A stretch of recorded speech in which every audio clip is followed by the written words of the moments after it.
भी आपसे राज्य की नीति के जो निर्देशक तत्व हैं या जो मूल अधिकार है या जो मूल कर्तव्य हैं, इनके बीच संबंध स्थापित करने के लिए कहा जाता है।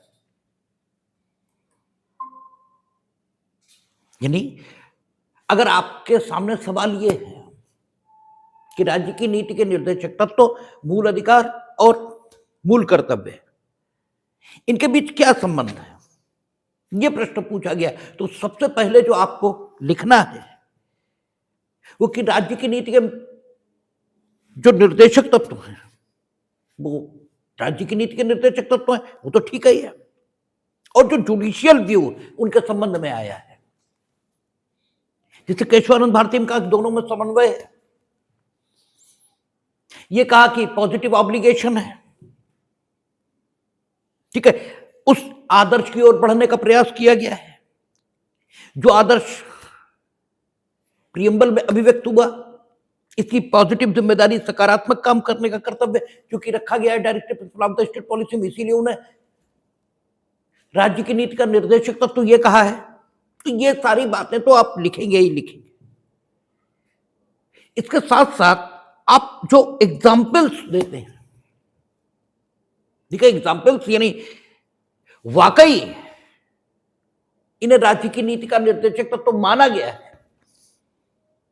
इसके लिए विभिन्न जो इंस्टीट्यूट बने, जो विभिन्न इंस्टीट्यूट बने, उनकी जब कॉन्स्टिट्यूशनलिटी चैलेंज हुई तो कोर्ट ने जो कहा, ठीक है, वो लिखा जाता है। और साथ में जो एग्जीक्यूटिव एक्ट इस समय चल रहा है, जो कार्यपालिकी कृत्य चल रहे हैं, उस directive principle of the state policy के अंतर्गत उनको लिखा जाता है।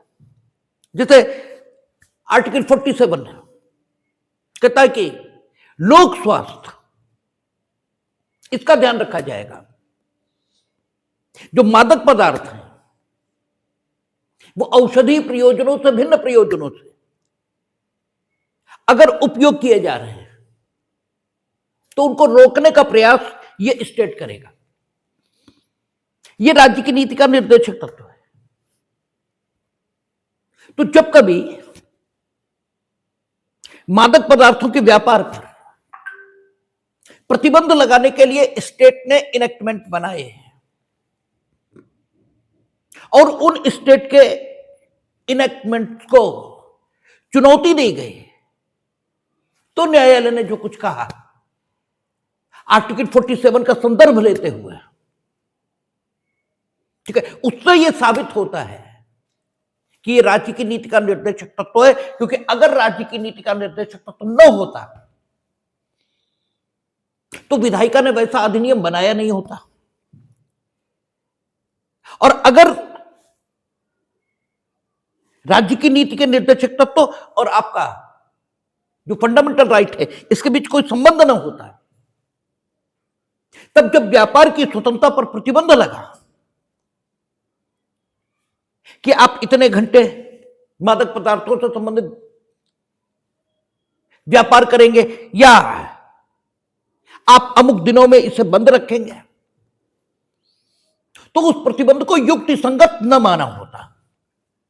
ठीक है, इसका मतलब यह हुआ कि वो अधिनियम जिसके माध्यम से मादक पदार्थों पर प्रतिबंध अधिरोपित किए गए, वो विधायिका के द्वारा, ठीक है, उठाया गया ऐसा कदम है जो राज्य की नीति के निर्देशक तत्वों के प्रमोशन के लिए उठाया गया है और उसे न्यायिक समर्थन यह हासिल हुआ है। तो इससे यह साबित होता है कि दोनों के बीच एक संबंध है। ठीक है, ऐसे ही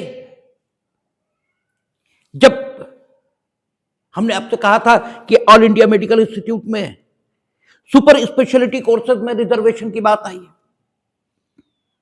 तो लोक स्वास्थ्य जो आर्टिकल 47 है और फंडामेंटल ड्यूटीज, इनको साथ में पढ़ा कोर्ट ने और कहा कि जब प्रतिबंध फंडामेंटल राइट पर लगाया जाएगा तो प्रतिबंध युक्ति संगत है या नहीं, क्योंकि युक्ति संगत प्रतिबंध किसी पर भी अधिरोपित हो जाएंगे, किसी भी फंडामेंटल राइट पर युक्ति संगत निर्बंधन ये लगाए जा सकते हैं। तो लगाया गया निर्बंधन युक्ति संगत है या नहीं? ये what ever you have done, कार्यपालिका ने जो कुछ किया, विधायिका ने जो कुछ किया, वो युक्ति संगत है या नहीं? उस कृत्य की युक्ति संगतता जब हम तय करेंगे तो फंडामेंटल ड्यूटीज, चूंकि वो फंडामेंटल ड्यूटीज हैं और प्रत्येक नागरिक के लिए फंडामेंटल है, क्योंकि ऐसा तो है नहीं कि जो विधायिका में बैठे लोग हैं वो इस देश के नागरिक नहीं, जो सरकार चला रहे हैं वो इस देश के नागरिक नहीं, ये जो न्याय निर्णय कर रहे हैं वो इस देश के नागरिक की हैसियत से कुछ ऊपर के लोग हैं, ऐसा तो है नहीं। तो नागरिकता जब सबको हासिल है तो सबको नागरिक कर्तव्यों का ध्यान ये रखना ही होगा। और अगर आपने नागरिक कर्तव्य का ध्यान नहीं रखा, और मेरी जिम्मेदारी है ये बताना कि आपने नागरिक कर्तव्य का ध्यान रखा या नहीं, और हम फिर भी ये न बताएं कि आपने नागरिक कर्तव्य का ध्यान नहीं रखा, तो हमने भी तो नागरिक कर्तव्य का ध्यान नहीं रखा, ये मेरी भी तो जिम्मेदारी है। तो जब ऑल इंडिया मेडिकल इंस्टीट्यूट, ठीक है, इसके कर्मचारी है, ठीक है, all India institute of medical sciences की जो स्टूडेंट यूनियन थी वर्सेस इसके कर्मचारी, इनका मामला उच्चतम न्यायालय तक गया। किस विषय को लेकर? कि सुपर स्पेशलिटी कोर्सेज में रिजर्वेशन नहीं होगा। तो न्यायालय ने आर्टिकल 47 और फंडामेंटल ड्यूटी दोनों को साथ में पढ़ा, और दोनों को साथ में पढ़कर यह कहा कि सुपर स्पेशलिटी कोर्सेज में रिजर्वेशन दिया जाना यह युक्ति संगत नहीं है, क्योंकि लोक स्वास्थ्य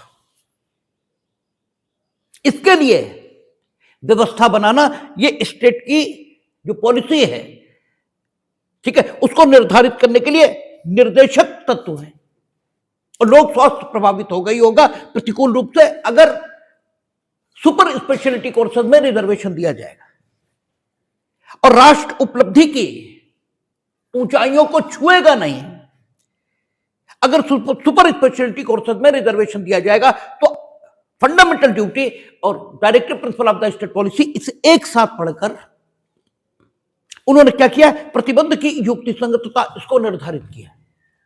तो आप जो विधायी कृत्य हैं और जो कार्यपालिकी कृत्य किए जा रहे हैं उनके उदाहरण दे सकते हैं कि तब ये चल रहा है और ये directive principle of the state policy में कहा गया इसलिए हो रहा है। और जब कभी अधिनियम को चुनौती दी गई है इस आधार पर कि ये फंडामेंटल राइट पर प्रतिबंध लगाता है इसलिए शून्य है, और न्यायालय ने directive principle of the state policy या फंडामेंटल ड्यूटी का संदर्भ लेते हुए उस अधिनियम के माध्यम से फंडामेंटल राइट पर जो प्रतिबंध लगाया गया है उसे युक्तिसंगत माना है, तो उसका उदाहरण देकर आप ये सिद्ध कर सकते हैं कि न्यायालय ने, जो कि कॉन्स्टिट्यूशन का अधिकृत व्याख्याकार है, उसने व्याख्या कॉन्स्टिट्यूशन की इस प्रकार की है कि directive principle of the state policy या फंडामेंटल राइट, फंडामेंटल ड्यूटी ये प्रतिबंध की युक्ति संगतता को निश्चित करने के आधार हो सकते हैं। ठीक है, हालांकि अगर कोई अधिनियम directive principle of the state policy इसमें वर्णित, ठीक है, जो सिद्धांत है उसके विरोध में अधिनियमित किया गया है या जो फंडामेंटल ड्यूटी है उसके विरोध में जाकर अधिनियमित किया गया है, लेकिन वो फंडामेंटल राइट का वायलेशन नहीं कर रहा, यानी राज्य की नीति का निर्देशक तत्व जो कह रहा उसका उल्लंघन कर रहा है, जो मूल कर्तव्य है उसका उल्लंघन कर रहा है, लेकिन वो फंडामेंटल राइट का उल्लंघन नहीं कर रहा, तो उसे असंवैधानिक नहीं मान सकते। ठीक है, फंडामेंटल राइट के साथ एक स्थिति यह रहेगी कि फंडामेंटल राइट का वायलेशन किया तो असंवैधानिक मानेंगे, यानी स्टैट्यूट्स की कॉन्स्टिट्यूशनलिटी ये directive principle of the state policy या फंडामेंटल ड्यूटीज के आधार पर निर्धारित नहीं हो सकती। लेकिन प्रतिबंध अगर फंडामेंटल राइट पर लगाया गया तो उसकी युक्ति संगतता directive principle of the state policy और फंडामेंटल ड्यूटीज के आधार पर निर्धारित हो सकती है। ठीक है ना। फंडामेंटल राइट इसके आधार पर कार्यपालिकीय कृत्य और विधायी कृत्य इनकी संवैधानिकता का परीक्षण किया जाएगा।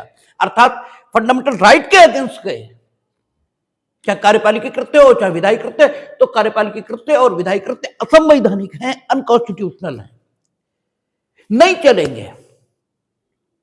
लेकिन कार्यपालिकीय कृत्य या विधायी कृत्य अगर फंडामेंटल राइट का वायलेशन कर रहे हैं, लेकिन वो वायलेशन फंडामेंटल ड्यूटीज या राज्य की नीति के निर्देशक तत्वों की पॉलिसी को प्रमोट करने के लिए है, तो उस प्रतिबंध को युक्ति संगत माना जाएगा। लेकिन अगर कोई स्टैट्यूट, अगर कोई विधायी कृत्य या कोई कार्यपालिकीय कृत्य इन दोनों के विरोध में जाकर किया जाए, जैसे हम लोग पढ़ेंगे भी अनुच्छेद 48, वो कहेगा कि राज्य को ये प्रयास करने चाहिए कि जो एनिमल हस्बेंड्री है, यानी जो पशुपालन है, ठीक है, ये बढ़े, पशु न कटे। लेकिन अगर कोई राज्य पशुओं को काटने से संबंधित कानून बनाता है तो उसे अनकॉन्स्टिट्यूशनल नहीं कहा जा सकता। ठीक है, क्योंकि वो फंडामेंटल राइट का वायलेशन करेगा ही नहीं। ठीक है, जो मांस का व्यापार करते हैं उनके लिए तो और अच्छा रहेगा। ठीक है ना, फंडामेंटल राइट का वायलेशन नहीं करेगा, लेकिन राज्य की नीति के निर्देशक तत्व का वायलेशन करेगा। ठीक है, लेकिन फिर भी उसे अनकॉन्स्टिट्यूशनल नहीं कह सकते। इसलिए नहीं कह सकते क्योंकि directive principle of the state policy का वायलेशन करना यह अनकॉन्स्टिट्यूशनल नहीं है। और बस यही चीज आप लोगों को समझ में नहीं आती है। ठीक है, फंडामेंटल राइट इसलिए इंपॉर्टेंट माना जाता है, इसलिए नहीं कि वो directive principle of the state policy के ऊपर है, ऐसा कुछ भी नहीं है। ये ऊपर नीचे की भाषा छोड़ दीजिए,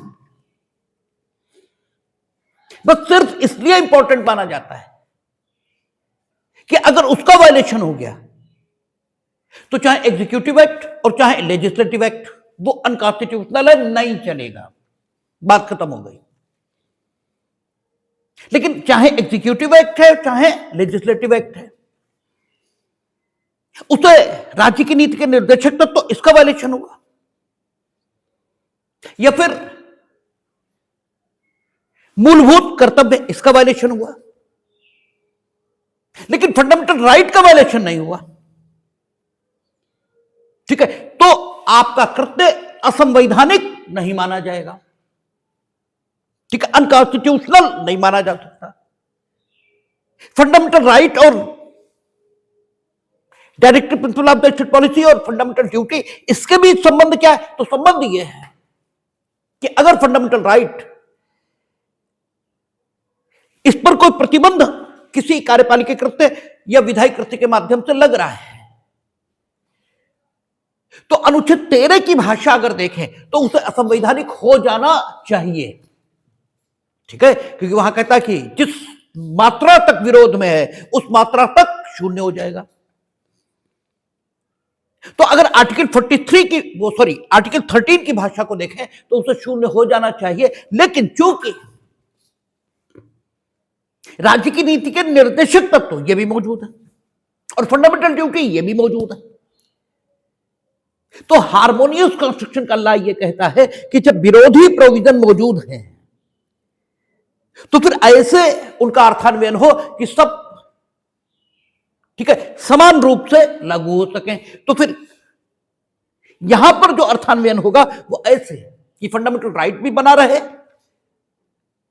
और directive principle of the state policy या फंडामेंटल ड्यूटी में जो बात कही गई है उसको भी लागू किया जा सके।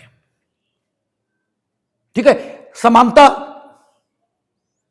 या ठीक है, प्रतिष्ठा और अवसर की समता, यह सामाजिक न्याय, इसको भी उपलब्ध करा दें। लेकिन राष्ट्र नई उपलब्धियों को छुए, इसमें कोई बाधा भी ना आए। लोक स्वास्थ्य वो भी प्रतिकूल रूप से प्रभावित ना हो। इन तीनों बातों को ध्यान में जब रखेंगे तो एक ही बात निकलेगी कि लोअर लेवल पर भले ही रिजर्वेशन दे दो, ठीक है, लेकिन सुपर स्पेशलिटी में सिर्फ और सिर्फ मेरिट यही होनी चाहिए, इसके अलावा कोई कंसीडरेशन नहीं होना चाहिए। क्योंकि जब सुपर स्पेशलिटी का मामला चलेगा तब तो बात अलग हो जाएगी ना, ठीक है। तो ये संबंध है, जब संबंध हम देखेंगे तो फिर दोनों तीनों के बीच एक समन्वय बिठाने का प्रयास होगा, ठीक है ना। इस ढंग से हम तीनों की व्याख्या करेंगे कि तीनों के बीच एक समन्वय दिखाई दे, और वो समन्वय कॉन्स्टिट्यूशन के बेसिक स्ट्रक्चर का भाग है। वो समन्वय डिस्टर्ब हुआ, ठीक है, वो संतुलन अगर भंग हुआ तो स्वयं कॉन्स्टिट्यूशन ये बचेगा नहीं। इसलिए केशवानंद भारती में कहा कि इनके बीच एक समन्वय है, और जो केशवानंद भारती डिसाइड हुआ तब फंडामेंटल ड्यूटीज नहीं थी, ठीक है ना। वो केशवानंद भारती कब डिसाइड हुआ? 24वां और 25वां संविधान संशोधन 1973। और आपका फंडामेंटल ड्यूटीज किससे आई? 42वां संविधान संशोधन, ठीक है। तो केशवानंद भारती के समय अगर फंडामेंटल ड्यूटी होती तो शायद ये कह दिया होता कि तीनों के बीच एक समन्वय है, ठीक है, तीनों के बीच कोई समन्वय नहीं है। अच्छा, फिर एक चीज और समझ लेनी चाहिए कि आपसे यह भी खूब पूछा जाता कि क्या फंडामेंटल ड्यूटीज को इन्फोर्स करने के लिए कोई मैंडेमस जारी हो सकती है, ये कोई रिट या कोई आदेश या कोई निर्देश ये जारी हो सकता? तो नहीं हो सकता, क्योंकि जो आपकी ड्यूटी है वो आपको परफॉर्म करनी चाहिए, यही सामान्य सिद्धांत है। और जीवन का यह सामान्य सिद्धांत कानूनी क्षेत्रों में भी लागू होता है। जो आपका कर्तव्य है उसे इन्फोर्स कराने के लिए कोई बाहर से कानून नहीं बनता, उसके बारे में अपेक्षा यही होती है कि आप उसे इन्फोर्स स्वयं करेंगे। हां, आपके व्यवहार के आकलन के लिए वो एक मापदंड जरूर निर्धारित करता है कि आप एक ठीक आदमी हैं या नहीं, या आपको ये करना चाहिए। जब आपके कृत्य की वैधानिकता या आपके कृत्य के औचित्य या आपके कृत्य की, ठीक है, आपके कृत्य की जो आवश्यकता और उसका जो जस्टिफिकेशन है उसकी जांच की जाएगी, तब जरूर यह देखा जाएगा कि आपका कृत्य आपके कर्तव्य से कितनी संगतता रखता है। अगर आपका कृत्य आपके कर्तव्य के बिल्कुल विपरीत है, ठीक है, तो और अगर आपको उस कृत्य को करने की ताकत है, ठीक है, और आपके कर्तव्य का वो बिल्कुल विपरीत है, तो हम कुछ नहीं कर पाएंगे क्योंकि ताकत है।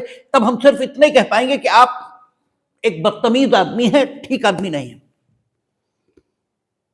ठीक है। लेकिन अगर आपने अपने कृत्य के माध्यम से वो भी किया जो आपको करना चाहिए और कुछ ऐसा भी किया जो आपको नहीं करना चाहिए, तो जो आपको नहीं करना चाहिए वो करना चाहिए था नहीं, या नहीं करना चाहिए था, इसको जब हम डिसाइड करेंगे तो ये देखेंगे कि आपका कर्तव्य क्या था, ठीक है। और अगर हम ये देखेंगे कि नहीं, आपका कर्तव्य ये था, इसलिए आपने ये कर दिया जो आपको नहीं करना चाहिए था, ठीक है, तो फिर आपके कृत्य को हम वैधानिक कहेंगे। जो कार्यपालिका या विधायिका उसे क्या नहीं करना चाहिए? फंडामेंटल राइट पर कोई विपरीत प्रभाव नहीं डालना चाहिए, लेकिन उसने डाला, तो उसने जो फंडामेंटल राइट पर विपरीत प्रभाव डाला है, ये ठीक डाला या नहीं डाला, उसका कृत्य औचित्यपूर्ण है या नहीं, जो उसे नहीं करना चाहिए था उसने वो किया, तो जो उसे नहीं करना चाहिए था और उसने किया, वो कितना ठीक है, जब इसको हम डिसाइड करेंगे तो हम ये देखेंगे कि directive principle of the state policy क्या कह रहे थे, ये फंडामेंटल ड्यूटीज क्या कह रही थी। अगर हम ये देखेंगे कि नहीं वहां वो लिखा है, ठीक है, जिसके अनुसरण में ये जो नहीं करना चाहिए था किया गया माना जा सकता है, तो फिर जो उन्होंने नहीं किया, यदि वो भी जो उन्हें नहीं करना चाहिए था यदि वो भी कर दिया है तो उसे भी ठीक ही कहा जाएगा। इसका मतलब क्या निकला, इसका एक लाइन में अगर निष्कर्ष निकालें तो निष्कर्ष यह निकलता है कि यह बिल्कुल ठीक है कि फंडामेंटल राइट इसके अगेंस्ट अगर आपका एग्जीक्यूटिव एक्ट होगा या लेजिस्लेटिव एक्ट होगा तो वो शून्य है। लेकिन अगर directive principle of the state policy ये फंडामेंटल ड्यूटीज के अगेंस्ट कोई लेजिस्लेटिव एक्ट है या एग्जीक्यूटिव एक्ट है तो वो शून्य नहीं होगा, ठीक है। लेकिन अगर कोई लेजिस्लेटिव एक्ट है या आपका एग्जीक्यूटिव एक्ट है और वो फंडामेंटल राइट का विरोध कर रहा है, लेकिन जिस सीमा तक वो फंडामेंटल राइट का विरोध कर रहा है उस सीमा तक फंडामेंटल राइट का विरोध करना directive principle of the state policy में वर्णित नीति और फंडामेंटल ड्यूटीज द्वारा अधिरोपित कर्तव्य है, उसके समर्थन में यदि माना जा सकता है तो इस तथ्य के होते हुए कि विधायी कृत्य या कार्यपालिकी कृत्य मूल अधिकार का विरोध कर रहा है, ठीक है, मूल अधिकार से उसके विरोध को न्याय संगत मानते हुए विधायी कृत्य या कार्यपालिकी कृत्य को संवैधानिक ठहराया जा सकता है। अर्थात मूल अधिकार पर यदि कोई प्रतिबंध आ रहा है तो प्रतिबंध की युक्ति संगतता इसको विनिश्चित करने के प्रयोजन से directive principle of the state policy में वर्णित नीति और मूलभूत कर्तव्यों में वर्णित कर्तव्य इसका सहारा लिया जा सकता है। लेकिन कार्यपालिकी कृत्य या विधायी कृत्य इसकी कॉन्स्टिट्यूशनलिटी या संवैधानिकता को निर्णित करने के प्रयोजन से इनका सहारा नहीं लिया जा सकता। प्रतिबंध की युक्ति संगतता इसको विनिश्चित करने के लिए इनका सहारा लिया जा सकता है और इसीलिए कहा जाता है कि इन तीनों के बीच एक समन्वय है, एक संतुलन है और यह नहीं कहा जा सकता कि वो मूल अधिकारों से किसी भी तरह कम महत्व के हैं, ठीक है। तो हम लोग 47 तक बात कर चुके थे, 48 की बात होनी है। कैसा कृषि और पशुपालन का संगठन, ठीक है, खाली कृषि कह देता तो भी पशुपालन उसमें आ जाता, क्योंकि जब आप लैंड लॉज देखेंगे, खेती से संबंधित कानून देखेंगे तो वहां तीनों बातें कहते हैं, कृषि, बागवानी, पशुपालन और मत्स्य पालन, ये सारी चीजें वो एक साथ ही रखते हैं। इन सबको कृषि का भाग ही माना है, ठीक है। हमने आपसे कई बार कहा कि शब्द का एक सीमित अर्थ हो सकता है और शब्द का एक विस्तृत अर्थ हो सकता है।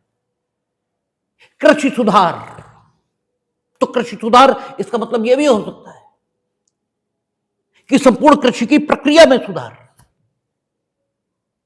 ठीक है, खेतों का क्षेत्रफल ये छोटा ना हो, उर्वरक सही कीमत पर मिले, यानी उर्वरक की कीमत निर्धारित करने की जो प्रक्रिया है उसमें सुधार, यह भी कृषि का सुधार ही माना जाएगा, ठीक है। बीज, इसकी किस्म को उन्नत करने के प्रयत्न, यह भी कृषि सुधार ही माने जाएंगे। मिट्टी की किस्म की जांच के लिए अगर कोई प्रयोगशाला स्थापित की जाती है तो वो भी कृषि का सुधार ही माना जाएगा। अगर कोई इंसेक्ट जैसा उपग्रह है अंतरिक्ष में भेजा जाता है मौसम की जानकारी के लिए तो यह भी कृषि का सुधार ही माना जाएगा, ठीक है। और कृषि का एक सीमित अर्थ यह भी हो सकता है और वो सीमित अर्थ जब लिया जाएगा तो खेत में बीज डालने से लेकर फसल काटने तक की प्रक्रिया, बस यही तक उसका मतलब होगा। तो जब कोई अधिनियम बना है उसमें कृषि शब्द आया है,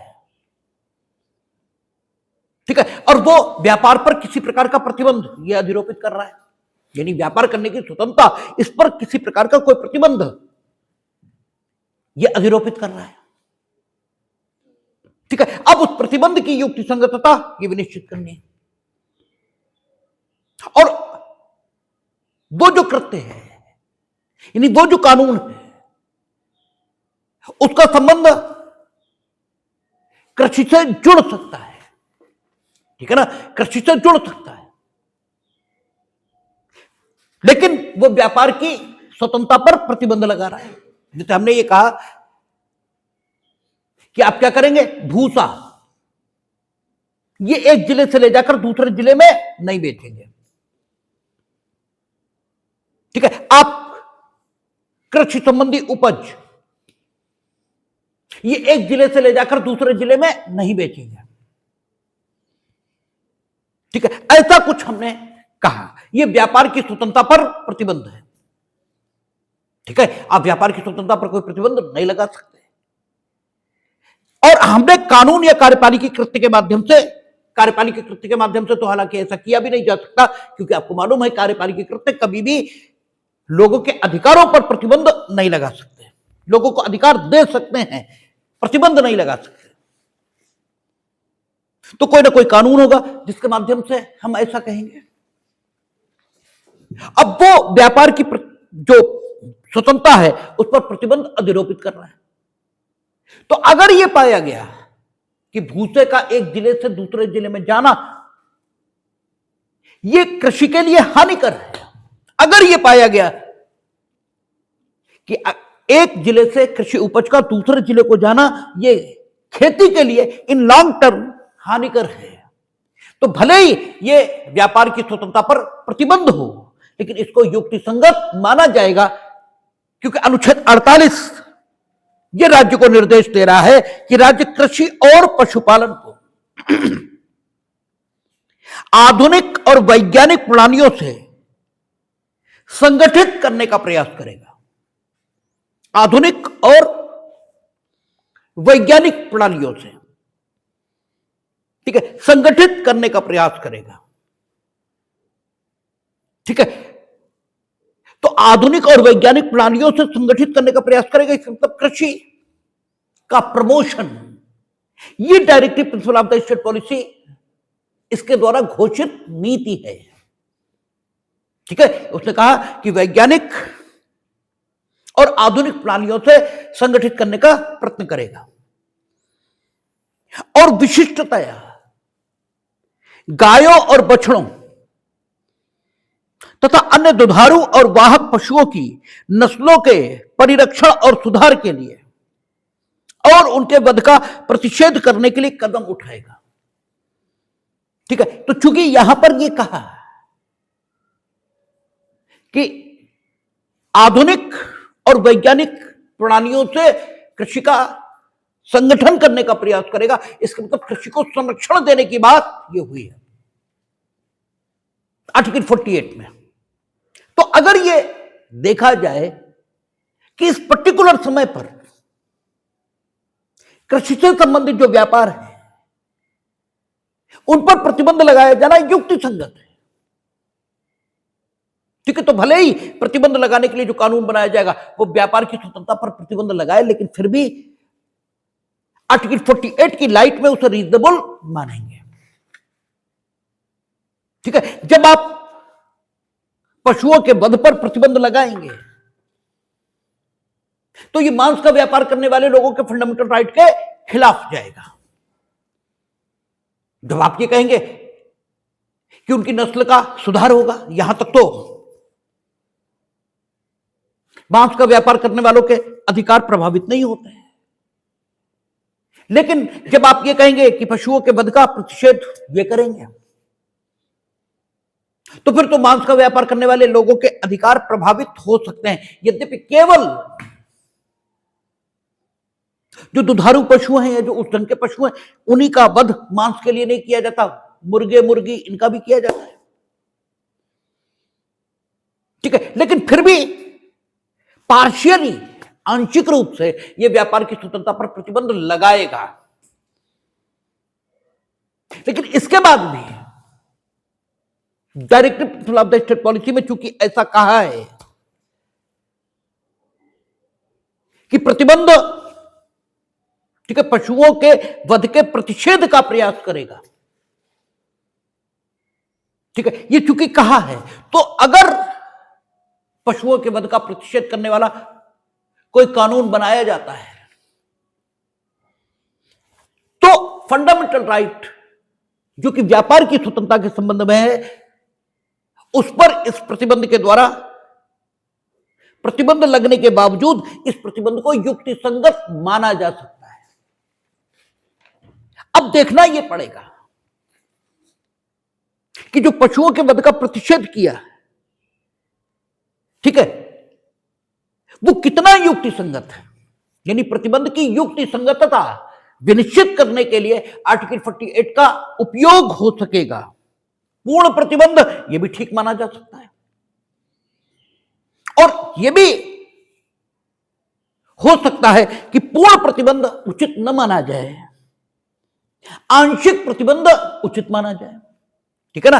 और इसी विषय पर दो मुकदमे हैं, Qureshi versus state of Bihar और दूसरा स्टेट ऑफ गुजरात वर्सेस मोती कुरैशी, ठीक है। ये आर्टिकल 48 पर दो मुकदमे हैं जिनमें जब पशुओं के वध का प्रतिषेध यह किया गया कानून के माध्यम से और मांस का व्यापार करने वालों ने उसको चुनौती दी इस आधार पर कि वे कानून उनके मूल अधिकार पर प्रतिबंध लगा रहे हैं, तो न्यायालय ने राज्य की नीति के निर्देशक तत्व जो आर्टिकल 48 में वर्णित है उसके आधार पर प्रतिबंध की युक्तिसंगतता की जांच की है और न्यायालय द्वारा ऐसा करने के कारण से यह स्पष्ट हुआ एक बार पुनः कि मूल अधिकार और directive principle of the state policy के बीच एक संतुलन है, एक समन्वय है और फंडामेंटल राइट पर यदि कोई प्रतिबंध लगेगा तो प्रतिबंध की युक्तिसंगतता राज्य की नीति के निर्देशक तत्वों द्वारा जो कुछ कहा गया उस नीति के आलोक में विनिश्चित की जा सकती है।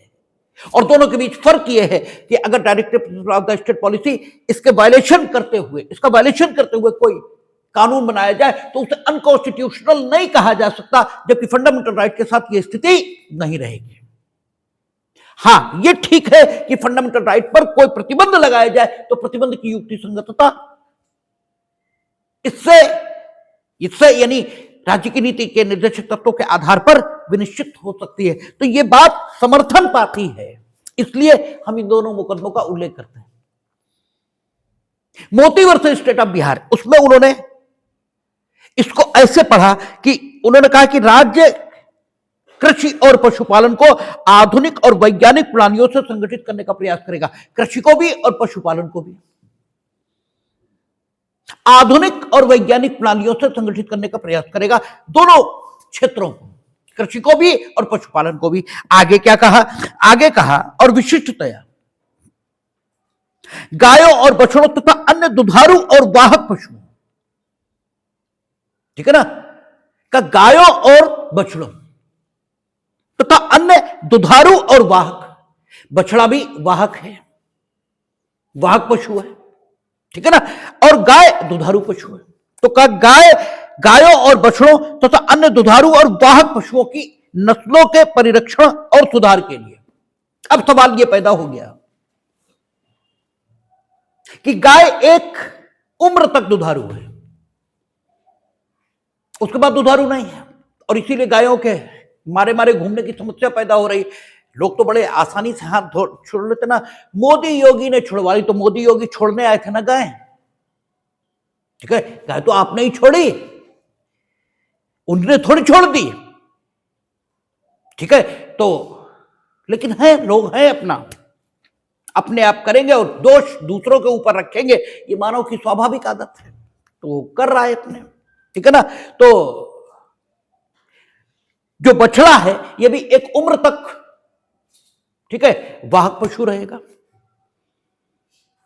ठीक है। ऐसे ही अन्य जो दुधारू पशु हैं और अन्य जो वाहक पशु हैं, भैंस, भैंसा, ठीक है, तो अन्य जो दुधारू और वाहक पशु हैं वो एक उम्र तक दुधारू और वाहक रहेंगे। तो सवाल ये उठ रहा है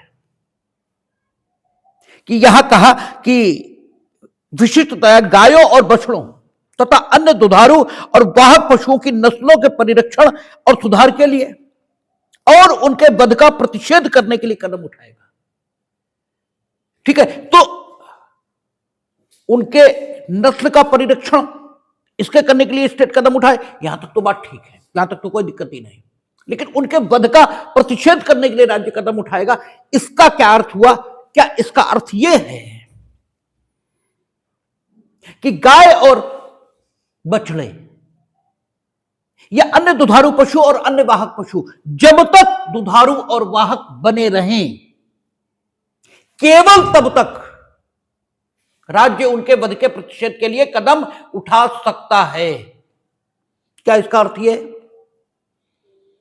और अगर इसका अर्थ यह है तो इसका मतलब यह हुआ कि अगर राज्य ने मांस का व्यापार करने पर, अर्थात राज्य ने पशुओं के वध पर कोई प्रतिषेध लगाया है और यह कह दिया कि आप किसी भी आयु के,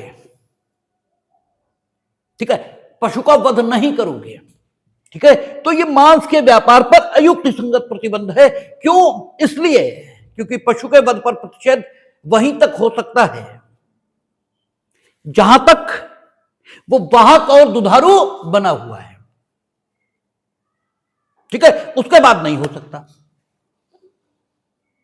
ठीक है। अगर इसका अर्थ यह है कि गाय और बछड़े और अन्य दुधारू और वाहक पशु, ठीक है, तो इसका मतलब यह होगा कि जब तक वो दुधारू और वाहक हैं, ठीक है, तब तक नहीं होगा और उसके बाद हो सकता है। एक दूसरा अर्थान्वयन यह हो सकता है कि उन्होंने कहा गाय और राज्य विशिष्ट है, गाय और बछड़े तथा अन्य दुधारू और वाहक पशुओं की नस्लों के परिरक्षण और सुधार के लिए और उनके वध का प्रतिषेध करने के लिए कदम उठाएगा। तो गाय और बछड़े ये अलग से क्यों लिखा? ठीक है, गाय और बछड़े ये अलग से क्यों लिख दिया? कहा दुधारू, ठीक है, और वाहक पशु। बकरी दुधारू तो है किंतु वाहक नहीं है, ठीक है। तो अन्य दुधारू तथा वाहक, सारे दुधारू और सारे वाहक पशु उन्होंने मेंशन नहीं किए, लेकिन गाय और बछड़े को स्पेशली मेंशन किया। तो इसका मतलब गाय और बछड़े के संबंध में कोई विशेष बात होगी तभी तो मेंशन किया अलग से, नहीं तो क्यों मेंशन किया? ठीक है, जो कुछ महत्वपूर्ण होता है उसे ही हम अलग से मेंशन करते हैं। इसका मतलब यह भी हो सकता है कि गाय और बछड़े इनके वध का पूर्ण प्रतिषेध करना, इनके वध का पूर्ण प्रतिषेध करना, यह भी युक्ति संगत प्रतिबंध है। अगर हम यह कहते हैं कि गाय और बछड़े इनका वध नहीं होगा, ठीक है, तो भले ही मांस का व्यापार करने वालों के अधिकारों पर यह प्रतिकूल प्रभाव डालता हो, लेकिन यह राज्य की नीति के निर्देशक तत्व को प्रमोट कर रहा है, क्योंकि गाय और बछड़ा अलग से मेंशन है और अन्य दुधारू और वाहक पशु जो हैं उनके संबंध में यह बात लागू होगी कि जब तक वो दुधारू और वाहक रहें तब तक उनका वध नहीं होगा, ठीक है ना। अगर हम ऐसे बात करें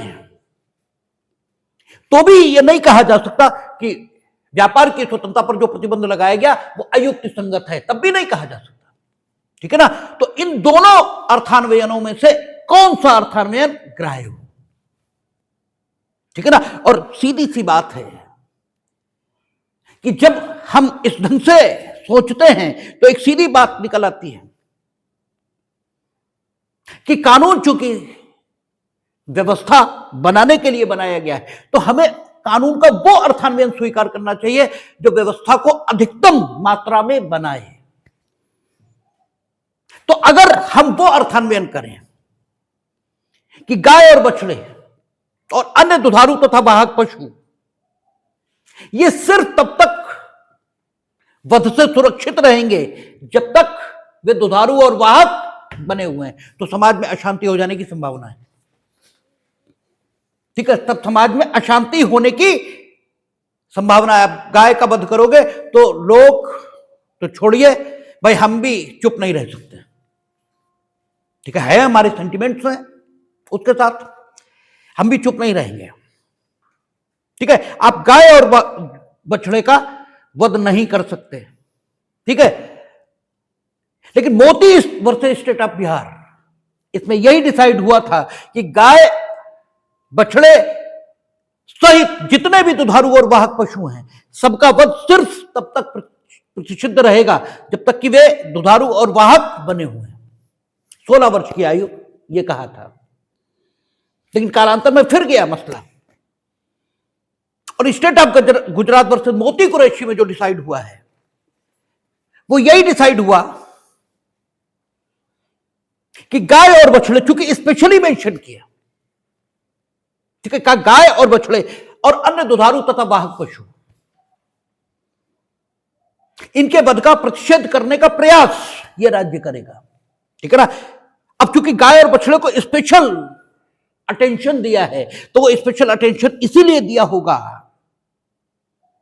कि एक वर्ग हिंदू समुदाय देश में रहता है और उसके स्पेशल सेंटिमेंट्स हैं। ठीक है ना, इसलिए अगर गाय और बछड़े की, गाय की जितनी प्रजातियां हैं सबके वध का पूर्ण प्रतिषेध कर दिया जाए, किसी भी आयु में उनका वध नहीं होगा। ठीक है, तो भी इसे फंडामेंटल राइट पर युक्ति संगत प्रतिबंध ही माना जाएगा। हां, अन्य दुधारू और वाहक पशुओं के संबंध में यही मापदंड लागू होगा कि यदि वे दुधारू और वाहक नहीं बचे तो उनका वध हो भी सकता है। ठीक है, तो directive principle of the state policy. अब देखें, अगर कोई राज्य, अब ये राज्य पर छोड़ दिया, ठीक है, अगर कोई राज्य, ठीक है, काऊ स्लॉटर या गाय की जो प्रजातियां हैं उन्हें बैन करने का कानून बनाता है, ठीक है, और इस ढंग से गाय और बछड़े के वध को प्रतिषिद्ध कर देता है, तो भले ही मांस के व्यापार पर प्रतिबंध लगता हो, लेकिन इस अधिनियम का बनाया जाना युक्ति संगत माना जाएगा, क्योंकि यह स्टेट ऑफ गुजरात वर्सेस मोती वर्सेस स्टेट ऑफ बिहार में जो अधिकृत व्याख्या आई है directive principle of the state policy अनुच्छेद 48 की, उसके अनुरूप होगा, इसलिए वो एक्ट कॉन्स्टिट्यूशनल रहेगा, यूपी में बने हुए हैं। ठीक है, लेकिन अगर कोई अधिनियम, कोई राज्य गाय और बछड़े का वध करने के लिए नहीं बनाता, ठीक है, ठीक, गाय और बछड़े का जो वध है उसे रोकने के लिए कोई अधिनियम नहीं बनाता, हालांकि इतनी औकात तो किसी की भी नहीं है देश में कि गाय और बछड़े का वध हो ही होगा ऐसा कानून बना दें। ठीक है, ये तो हाइपरबोलिक सिचुएशन, इतनी तो औकात किसी की भी नहीं है। लेकिन अगर बना भी दें हाइपरबोलिक सिचुएशन में भी, तो उसे अनकॉन्स्टिट्यूशनल नहीं कहा जा सकता, क्योंकि directive principle of the state policy में वर्णित जो सिद्धांत हैं उनका उपयोग प्रतिबंध की युक्ति संगतता को विनिश्चित करने के लिए हो सकता है, लेकिन उनके विरोध में अगर कानून बनाया जाए, ठीक है, तो उसे अनकॉन्स्टिट्यूशनल नहीं कह सकते। ठीक है, यही मूल अधिकार और directive principle of the state policy का फर्क है।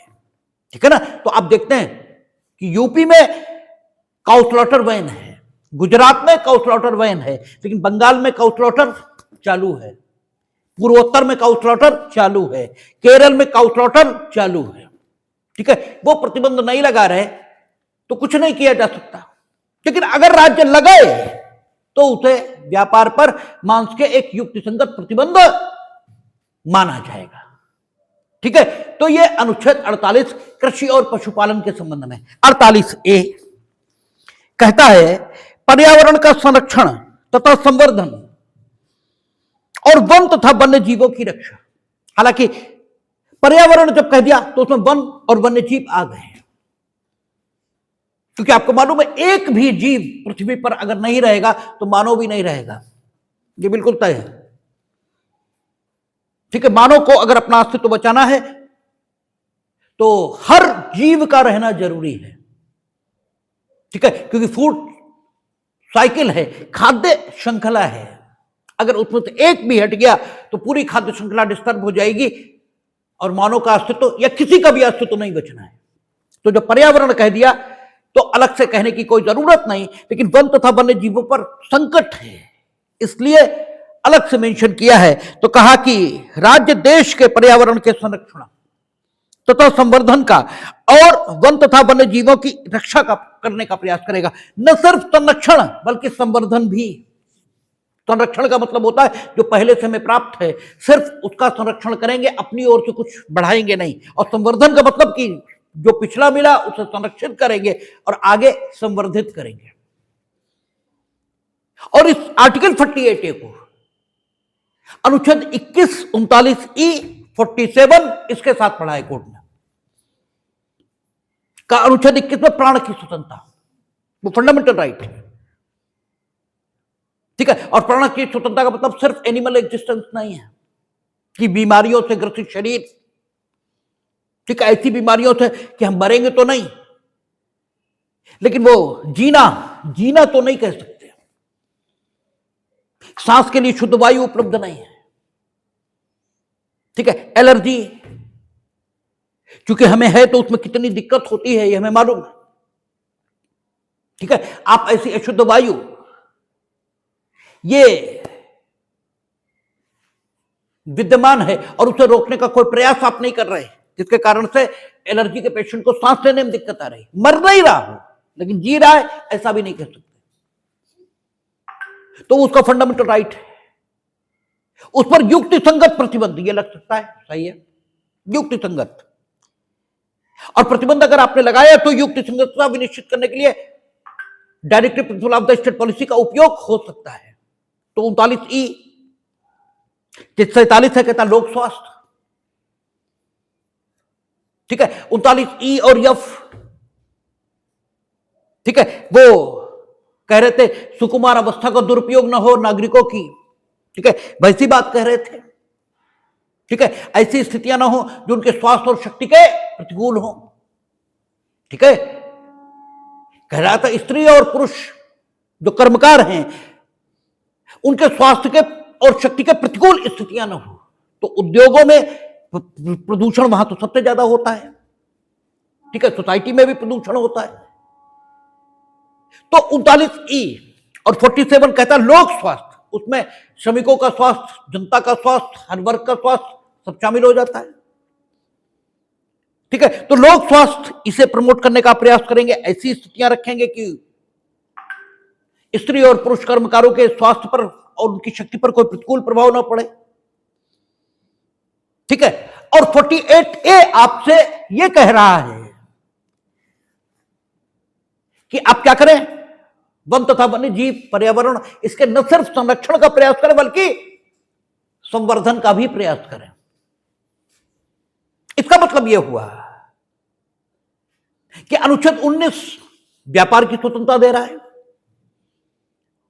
उसके कारण से विभिन्न प्रकार की प्रदूषण यह उत्पन्न हो रहा है। तो अगर अनुच्छेद 19 में जो व्यापार की स्वतंत्रता है उस पर कोई प्रतिबंध लगाया जाता है, अर्थात यह कहा जाता है कि अगर व्यापार चलाना है तो तुम्हें पॉल्यूशन को कम करने के लिए ये उपाय करने होंगे। ठीक है, इसके बिना नहीं होगा व्यापार, नहीं तो बंद कर दो। तो अगर अनुच्छेद 19 में आपकी व्यापार की स्वतंत्रता है तो अनुच्छेद 21 में आपके सहित सबकी जीने की स्वतंत्रता है। ठीक है, 21 वो सॉरी 39E स्वास्थ्य और शक्ति, इसकी रक्षा की बात कर रहा है, लोक स्वास्थ्य की बात हो रही है। तो होना क्या चाहिए? होना चाहिए कि सबको मिलाकर पढ़ा जाना चाहिए, एक समन्वय, एक संतुलन बिठाने का प्रयास होना चाहिए। तो समन्वय और संतुलन बिठाने के लिए अनुच्छेद 48A में सुप्रीम कोर्ट ने जो उपाय किए हैं, ठीक है, वो ये कि राज्य के ऐसे कानून जो पर्यावरण के संरक्षण से संबंधित हैं और जो व्यापार की स्वतंत्रता पर युक्तिसंगत प्रतिबंध लगा रहे हैं, उन सबको वैधानिक ठहराया है। ठीक है, उन सबको न सिर्फ वैधानिक ठहराया बल्कि सुप्रीम कोर्ट ने और आगे जाकर 3 सिद्धांतों का विकास किया है, जिन्हें polluter pays principle, precautionary principle और पब्लिक ट्रस्ट प्रिंसिपल, ये 3 नामों से जाना जाता है। ठीक है, पॉल्यूटर पेज प्रिंसिपल, ये कमलनाथ जो कांग्रेस के नेता हैं, मध्य प्रदेश के मुख्यमंत्री रहे, इस बार भी चीफ मिनिस्टर के कैंडिडेट थे, क्योंकि जनता को तो कुछ मालूम ही नहीं रहता। नदी की धार मोड़ दी, एक होटल बनाया जिससे नदी की धार ही मुड़ गई, और नदी की धार मुड़ने से नदी सूख भी सकती है, नदी के सूखने से पर्यावरण को जबरदस्त नुकसान होगा। तो सुप्रीम कोर्ट ने पॉल्यूटर पेज प्रिंसिपल उसमें दिया था कि प्रदूषक ही भुगतान करेगा। ठीक है, आपका न सिर्फ होटल गिरेगा बल्कि वापस उसी दशा में सारी चीजों को लाने में जितना खर्चा होगा वो भी आप देंगे। ठीक है, सिर्फ गिरेगा नहीं, गिरेगा तो है ही है, बाकी ये जो गड़बड़ आपने की, इससे वापस उसी दशा में लाने में जितना पैसा लगेगा वो भी आप ही से लेंगे। तो प्रदूषक भुगतान करेगा, ये पर्यावरण के संरक्षण हेतु सुप्रीम कोर्ट द्वारा विकसित सिद्धांत है, और उन्होंने पर्यावरण के संरक्षण से संबंधित सारे कानून वैध माने हैं, भले ही वो व्यापार की स्वतंत्रता पर प्रतिबंध लगाते हो। हमने आपसे कहा कि राज्य की नीति के निर्देशक तत्व हो, फंडामेंटल ड्यूटीज हो, ये प्रतिबंध की युक्ति संगतता को विनिश्चित करने के लिए इस्तेमाल किए जा सकते हैं, और यही इनका मूल अधिकार से संबंध है। और मूल अधिकार से इनकी जो भिन्नता है वो क्या है कि उनका वायलेशन करने पर अनकॉन्स्टिट्यूशनल, इनका वायलेशन करने पर या इनको प्रमोट करने के लिए कुछ भी न करने पर भी आपकी गतिविधि को असंवैधानिक नहीं कहा जा सकता। ठीक है, यही इनका फर्क है फंडामेंटल राइट्स से, कि कानून के द्वारा प्रवर्तनीय नहीं है, लेकिन अगर आपने इनका वायलेशन किया तो जनता के समक्ष आपको जवाब देना कठिन हो जाएगा। न्यायिक अनुतोष इनके विरुद्ध भले ही उपलब्ध नहीं है, किंतु लोक मत का, ठीक है, अनुतोष इनके विरुद्ध उपलब्ध है। आपसे चुनावों में यह जरूर पूछा जा सकता है कि राज्य की नीति के निर्देशक तत्व तो ये थे, फंडामेंटल ड्यूटी तो ये थी, और आप कर ये रहे थे, क्यों? जिससे हमने कहा ना अभी कि इतनी औकात तो पूरे देश में किसी की नहीं है कि जो ये पॉजिटिव कानून बना दे कि गाय और बछड़ों का वध होगा ही, ये कानून तो कोई भी नहीं बना पाएगा। ठीक है, हां, ये हो सकता कि उनके वध को प्रतिषिद्ध करने के लिए कोई कानून ना बनाए। ठीक है, ये संभव है, क्योंकि जनता तो उसे तो कुछ मालूम ही नहीं रहता, वो तो अपने ही ढंग से चलती है, कानूनों में उन्हें कुछ नहीं पता। हम तो बड़े बड़े एंकर्स का, बड़े बड़े नेताओं का बयान पढ़ रहे हैं कि सरकार एसआईआर के माध्यम से लोगों का वोट काट देना चाहती, जबकि सरकार से एसआईआर का कोई लेना ही देना नहीं, सरकार कुछ कर ही नहीं सकती उसमें। सरकार के स्वयं उच्चतम न्यायालय कोई उसमें कुछ नहीं कर सकता। ठीक है, क्योंकि वो पूर्णतः चुनाव आयोग के विवेक की बात है, और अगर सरकार कॉन्स्टिट्यूशन में तो चुनाव आयोग भी उसी कॉन्स्टिट्यूशन में है। ठीक है, अगर सरकार के अपने अधिकार है तो उनके भी हैं। ठीक है, तो कोई कुछ नहीं कर सकता, लेकिन लोग तो मूर्ख ही हैं, उनका तो कुछ किया ही नहीं जा सकता। ठीक है, तो polluter pays principle, precautionary principle, precautionary क्या लाए कि अगर ऐसा लगता है कि अमुक काम किया जाएगा तो अमुक अमुक नुकसान पर्यावरण को हो सकते हैं, या फिर ये पता ही नहीं लग रहा, बस इतना लग रहा कि नुकसान तो होगा पर्यावरण को, कितना होगा, क्या होगा, आकलन नहीं है। ये आकलन नहीं है कि कितना होगा, क्या होगा। ठीक है, जैसे एक बात है कि विशेषज्ञ ऐसा कहते हैं कि अगर पहाड़ी क्षेत्र में बहुत ज्यादा डेवलपमेंट के काम किए जाएंगे, बहुत ज्यादा सड़क बनाई जाएगी, खोदा जाएगा उनको, तो भूकंप आ सकते हैं, ऐसा कहते हैं कि संभवतः भूकंप इस कारण से आ सकते हैं, बादल इस कारण फट सकते हैं। फटते हैं नहीं मालूम, क्योंकि अब तक ज्ञात नहीं है कि भूकंप किस कारण आते हैं। अंदाजे लगाए जाते हैं बादल क्यों फट रहे हैं, अंदाजे लगाए जा रहे हैं। आप देख रहे हैं पिछले 3-4 सालों से, ठीक है, बाढ़, दुबई में बाढ़ आ रही, जहां अरब है, जहां बरसातें नहीं होती, वहां दुबई में बाढ़ आ रही। तो इसका मतलब क्लाइमेट चेंज है, ठीक है, इसका अर्थ तो एक ही निकल रहा है, लेकिन क्यों चेंज हो रहा है ये मालूम नहीं है अब तक। तो एक प्रिकॉशनरी प्रिंसिपल लाए है, उसमें कोर्ट ने कहा है कि अगर पर्यावरणीय गतिविधियों को जो नुकसान होगा उसका आकलन भी नहीं हो रहा है, ठीक है, तो फिर आप उस व्यापार को नहीं करेंगे, ठीक है, वो काम नहीं होगा।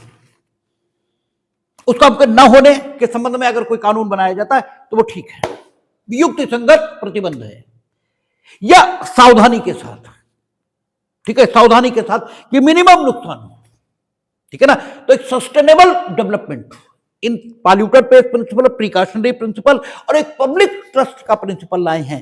पब्लिक ट्रस्ट का प्रिंसिपल उन्होंने कहा कि जो वर्तमान पीढ़ी है ये सिर्फ न्यासी है हर चीज की, ये मालिक नहीं है, क्योंकि अगर मालिक होती तो पिछली पीढ़ी ये सब खत्म कर देती सारी चीजें, तुम्हें क्या मिलता। तो आने वाली जनरेशन के लिए इसको सुरक्षित रखते हुए आपको इसका उपभोग करने की स्वतंत्रता है, लेकिन इस प्रकार नहीं ये खत्म ही हो जाए, ये बनी रहे,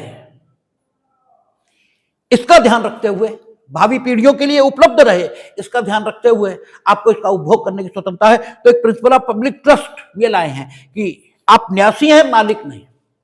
इन तीनों प्रिंसिपल्स के साथ विकास हो, विकास इनकी कीमत पर नहीं, इनके साथ, इसी को सस्टेनेबल डेवलपमेंट, ठीक है, सस्टेनेबल की हिंदी देख लीजिएगा, सस्टेनेबल डेवलपमेंट इसी को कहा है। तो 48 से चूंकि इसमें राज्य का कर्तव्य बनाया है कि पर्यावरण और वन तथा वन्य जीवों की सुरक्षा, वन्य जीवों पर ज्यादा, वाइल्ड लाइफ प्रोटेक्शन एक्ट बनना है, शेर को आप मार नहीं सकते क्योंकि वो खाद्य श्रृंखला का हिस्सा है, और इस सबको उन्होंने पढ़ा है 39, 21, 47, ठीक है, इसके साथ। और इसके माध्यम से अगर व्यापार की स्वतंत्रता या अन्य मूल अधिकारों पर कोई प्रतिबंध इसे भी लगाना पड़ा है तो उस प्रतिबंध को उन्होंने युक्ति संगत प्रतिबंध माना है, ठीक है, और यही राज्य की नीति के निर्देशक तत्वों का मूल अधिकारों से संबंध है, ठीक है। आगे कहता है 49, कहता है राष्ट्रीय महत्व के संस्मारकों, स्थानों और वस्तुओं का संरक्षण। राष्ट्रीय महत्व के, कहता है संसद द्वारा बनाई गई विधि द्वारा या उसके अधीन राष्ट्रीय महत्व वाले घोषित किए गए कलात्मक या ऐतिहासिक अभिरुचि वाले प्रत्येक कलात्मक या ऐतिहासिक, ठीक है, अभिरुचि वाले प्रत्येक संस्मारक या स्थान या वस्तु का यथास्थिति लुंठन, विरूपण, विनाश, अपसारण, व्ययन या निर्यात से संरक्षण करना राज्य की बाध्यता होगी। बाध्यता का है, बेवकूफ नहीं थे फ्रेमर्स, ठीक है। आपको इतिहास याद रखने की जरूरत क्यों बताई जाती है? इतिहास के विभिन्न उपयोग हैं, ठीक है। इतिहास आपको प्रेरणा भी देता है, इतिहास आपको सबक ये भी देता है, ठीक है, दोनों बातें इतिहास से निकलती हैं। इतिहास सबक भी देता है, इतिहास प्रेरणा भी देता है। यहां तक कहा जाता है कि अगर आपका इतिहास नहीं तो आपका भविष्य भी नहीं है, ठीक है, अगर आपका इतिहास नहीं है तो आपका भविष्य भी नहीं है। कारण यह है कि आप भविष्य में जो कुछ करने की योजना बनाते हैं वो अपने इतिहास को देखकर बनाते हैं। इतिहास में जो आपने प्राप्त किया और जिससे नुकसान हुआ उसे आगे प्राप्त न करने की, ठीक है, बाध्यता, ये आप अपने ऊपर रखते हैं। आप ये सोचते हैं कि चूंकि ऐसा किया था और उससे नुकसान हुआ था, इसलिए आगे ऐसा नहीं करेंगे। जो आप नहीं कर पाए और उसकी वजह से नुकसान हो गया, उसे आगे करने की योजना बनाते हैं, ठीक है। और जो पूर्व में किया था और उससे फायदा हुआ था, वो लगातार जारी रखने के लिए संकल्पबद्ध होते हैं। अगर इतिहास नहीं होगा तो ये तीनों ही काम नहीं होंगे, ठीक है, ये तीनों ही काम नहीं होंगे। अगर इतिहास नहीं होगा तो फिर आपको आगे बढ़ने की प्रेरणा भी नहीं मिलेगी। अगर इतिहास आपका खराब था तो भी आगे बढ़ने की प्रेरणा मिलेगी, और अगर इतिहास बेहतर था तो भी आगे बढ़ने की प्रेरणा मिलेगी, ठीक है ना। तो इतिहास आवश्यक है। अगर जिस कौम का इतिहास नहीं, उस कौम का कोई भविष्य भी नहीं, ठीक है। जो संत जन है, ठीक है, जो मोक्ष की यात्रा पर निकले, वो अपने इतिहास का नाश कर देते हैं। उन्हें अपने इतिहास से कोई मतलब नहीं। इसीलिए किसी भी साधु, जब कोई साधु होता है तो प्रतीकात्मक तौर पर वो अपनी तेरहवीं खुद करता है, ठीक है। ये प्रतीक है कि हमें अब अपने इतिहास से कोई लेना देना नहीं है। मेरा इतिहास खत्म आज से, और चूंकि उसका इतिहास खत्म, इसलिए उसका भविष्य भी खत्म। अब वो सिर्फ वर्तमान में जीता है। क्योंकि वर्तमान में जिएगा तो जो उपलब्ध है, सुख उपलब्ध तो उसमें जिएंगे, दुख उपलब्ध तो उसमें जिएंगे। मेरा कोई इतिहास नहीं, क्योंकि दुख है ये आप जानते कैसे हैं? इतिहास। तो इतिहास की अपनी उपयोगिता है। कानून, समाज और व्यवस्था इसे चलाने के लिए है, ठीक है। समाज और व्यवस्था इसे चलाने के लिए, इसलिए इसमें मोक्ष के मार्गी नहीं है, ठीक है। इसलिए कानून में इतिहास, इसे संरक्षित करने के प्रावधान होने ही चाहिए, ताकि समाज ये प्रेरणा प्राप्त कर सके इतिहास से और भविष्य का निर्माण कर सके। अन्यथा इतिहास के समाप्त होते ही भविष्य ये भी समाप्त हो जाएगा। आप देखें, आजकल जातीय गौरव का युग चल रहा है, ठीक है। तो ब्राह्मण है तो वो बताएगा हमारे यहां शंकराचार्य हुए, हमारे यहां चाणक्य हुए, हमारे यहां, हालांकि कुछ बेवकूफ टाइप के लोग, कुछ गुंडे ब्राह्मणों का नाम भी लेंगे, लेकिन वो ऐसा मानते हैं कि गुंडा ही बहुत अच्छी चीज है, तो वो उनका नाम लेते हैं, ठीक है। क्षत्रिय होगा, वो बताएगा हमारे यहां महाराणा प्रताप हुए, हमारे यहां ये हुआ, हमारे वो हुआ, ठीक है। मौर्य होगा, बताएगा हमारे यहां चंद्रगुप्त मौर्य हुए, हमारे यहां समुद्रगुप्त हुए, ठीक है। कोई अन्य जाति का होगा, वो कहेगा हमारे यहां महानंद जैसे सम्राट हुए। सब अपने गौरवपूर्ण इतिहास को याद करते हैं, क्योंकि इतिहास आगे बढ़ने की प्रेरणा देता है। इसलिए फ्रेमर्स की दृष्टि गई है, और उन्होंने 49 में क्या लिखा कि राष्ट्रीय और ऐतिहासिक महत्व, और राष्ट्र कुछ चीजों में अभिव्यक्त होता है, ठीक है। जैसे हमने पार्लियामेंट, उसमें हमारा राष्ट्र अभिव्यक्त होता है, वो सिंबल ऑफ द नेशन है, वो हमारा नेशनल एंथम, राष्ट्रीय गान, राष्ट्रीय गीत, ये क्या है? राष्ट्रीय महत्व की चीज है, ठीक है। तो इनका सम्मान अक्षुण्ण रहे, क्योंकि कहते हैं ना, तुम्हारे पिताजी का सम्मान जो नहीं करता, ठीक है, उससे तुम्हारी दोस्ती नहीं होनी चाहिए। वो एक तुम्हारे प्रति कोई भाव नहीं रखता, क्योंकि वो तुम्हारे पिताजी तक का सम्मान नहीं करता। तो हमारे राष्ट्रीय प्रतीकों का अगर कोई सम्मान नहीं करता, तो फिर हमारा उससे कोई मतलब नहीं हो सकता, ठीक है। तो वो कह रहा है कि संसद द्वारा बनाई गई विधि द्वारा या उसके अधीन, ठीक है, राष्ट्रीय महत्व वाले या राष्ट्रीय महत्व के घोषित किए गए कलात्मक, ठीक है, कला, ये भी आपको आगे बढ़ने की प्रेरणा देती है कि हमारे यहां इतनी उन्नत वास्तुकला थी, हमारे यहां इतनी उन्नत शिल्पकला थी।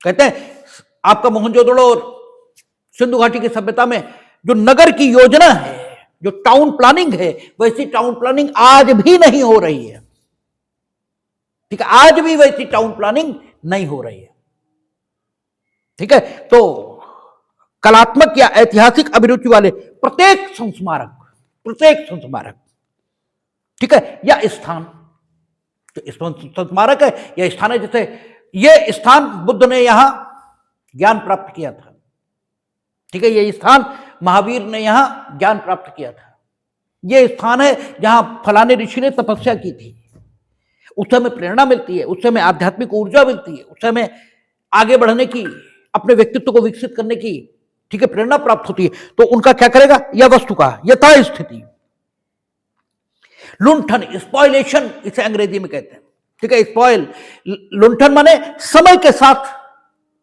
ठीक है, जो चीजों में नाश होता है उसे लुंठन की प्रक्रिया कहते हैं। लुंठन, विरूपण, डिस्फिगरमेंट मतलब ये मानवीय भी हो सकता है, प्राकृतिक भी हो सकता है।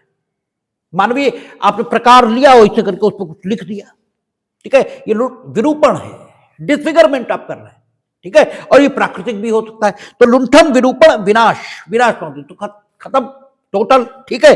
अपसारण की आपका जो हिंदी है वो डिस्ट्रक्शन, ठीक है, पूर्ण विनाश नहीं किया, थोड़ा बहुत विनाश किया, ठीक है। तो अपसारण, व्ययन, बेच दिया, ठीक है, या निर्यात, ठीक है, जैसे कोहिनूर हीरा है, ऐसी भी मूवेबल सारी चीजें हो सकती ना, सांस्कृतिक और ऐतिहासिक महत्व की, मूवेबल है तो निर्यात कर दिया। इनसे संरक्षण करना राज्य की बाध्यता होगी। पहली बार बाध्यता शब्द का उपयोग किया, अन्यथा बाध्यता शब्द का उपयोग नहीं किया पूरे directive principle of the state policy में। इससे आपको पता लगता होगा कि सांस्कृतिक और ऐतिहासिक महत्व को कितना ध्यान दिया है, कितना, ठीक है, जोर दिया है उस बात पर का बाध्यता होगी। अब तक नहीं कहा कहीं कि बाध्यता होगी, लेकिन यहां कहा, क्योंकि इसके बिना यदि इतिहास नहीं तो भविष्य भी नहीं, दोनों बातें नहीं, ठीक है। तो ये 49, इसमें भी विवाद उठा है का राष्ट्रीय गान में जो आता है, पंजाब, सिंध, गुजरात, मराठा, द्राविड़, उत्कल, बंग, ठीक है, तो सिंध पाकिस्तान में है, ठीक है, अब तो सिंध पाकिस्तान में है, तो कहा कि साहब नेशनल एंथम में सिंध आता है। ये उसी ढंग के बुद्धिजीवी लोग उठाते हैं जो, ठीक है, बेवकूफ टाइप के, मतलब अन्य तरह की बातें जो करते हैं।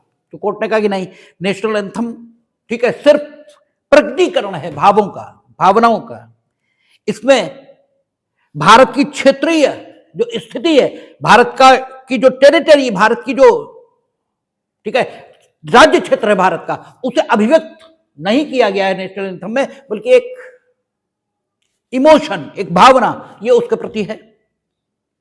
और इसलिए अगर ये कहा गया है संसद की ओर से या कानून के माध्यम से कि नेशनल एंथम गाया जाएगा, तो वो गाया जाएगा, सिंध होते हुए गाया जाएगा, ठीक है। तो 49 इसमें संसद को कानून बनाकर, ठीक है, या कानून के अधीन यानी जैसे कानून के अधीन उनका कॉरिडोर विकसित करेंगे, कानून के अधीन, तो कॉरिडोर विकसित करेंगे तो आपकी जमीन लेंगे हम, वहां पे जो व्यापार हो रहा होगा वो खत्म करेंगे हम, कॉरिडोर बनाएंगे ना। तो संसद अपने द्वारा बनाई गई विधि के अधीन या विधि के द्वारा जो राष्ट्रीय और सांस्कृतिक महत्व के स्मारक हैं उनका हर प्रकार से संरक्षण करने का प्रयास करेगी, लुंठन से, विरूपण से, अपसारण से, व्ययन से, निर्यात से, ठीक है, इन सब चीजों से करने का प्रयास करेंगे। तो यह आपका 49 तक हो गया। अब बचा 50, 51, 2 और 51A मूल कर्तव्य। अगर ईश्वर की कृपा रही तो कल ये चैप्टर समाप्त हो जाना चाहिए, देखेंगे।